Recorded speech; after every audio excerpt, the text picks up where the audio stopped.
Hi everyone. Before I start, I just wanted to say a big thanks to my Upper Six Law students who have their final exam tomorrow. Thank you for all your hard work the past 2 years and good luck tomorrow. And to Naomi and Lauren, I want to say thank you for this. It's very kind of you. I really do appreciate it. And to Chloe, I've got a lot of time for you. Thank you so much for your gift. I've left it at work, so I do apologise. But I will show it at some points. Thank you. And thanks to everyone else for your cards. It really does mean a lot. Now, I have had a beer. I'm not going to lie to you. Doesn't mean I'm drunk though, but it was a celebratory beer for passing 100 Instagram posts.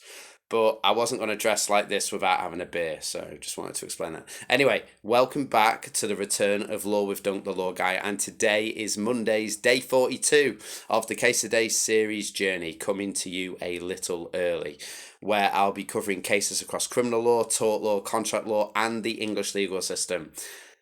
Yeah, apologies for the infrequent nature of these recordings, by the way. I've been unwell the past 2 weeks with either flu or a nasty cold. Not that you needed to know any of that. If you ever have a case you want me to cover, feel free to pop it in the comments section and I'll get round to it if I can.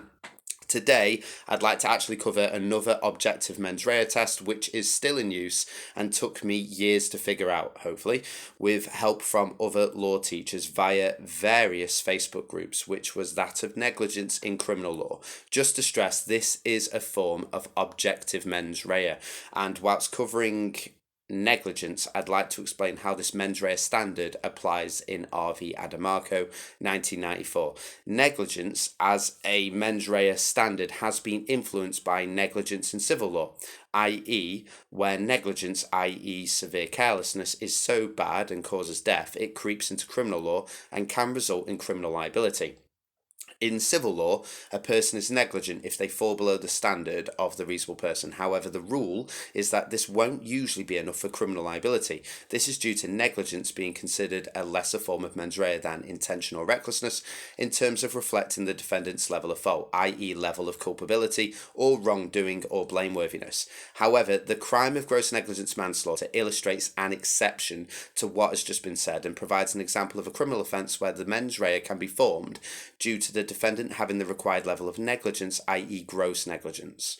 This level of negligence is much higher than civil negligence and can be seen in the case of RV Adomako 1994. Gross negligence, which is the mens rea requirement for the offence of gross negligence manslaughter, is effectively severely unacceptable wrongdoing.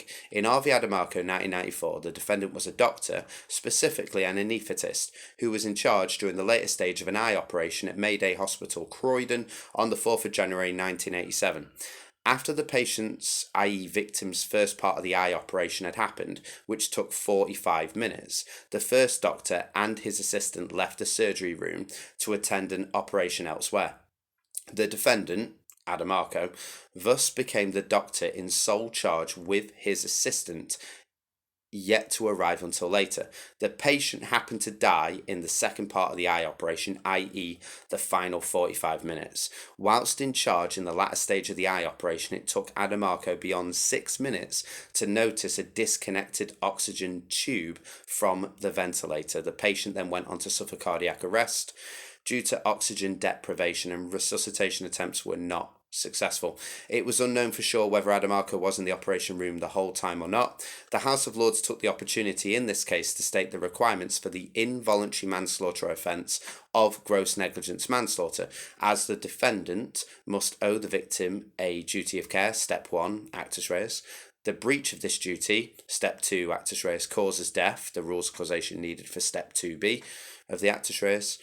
And the defendant's behaviour must carry a risk of death, step 3, actus reus, and there must be gross negligence, which the jury considers to be criminal, step 4, the mens rea. The House of Lords dismissed Adomako's appeal and upheld his trial conviction and sentence. Lord Mackay, in his leading judgment, not only defined this common law offence, but also defined the fourth step, i.e. mens rea for the offence of gross negligence manslaughter.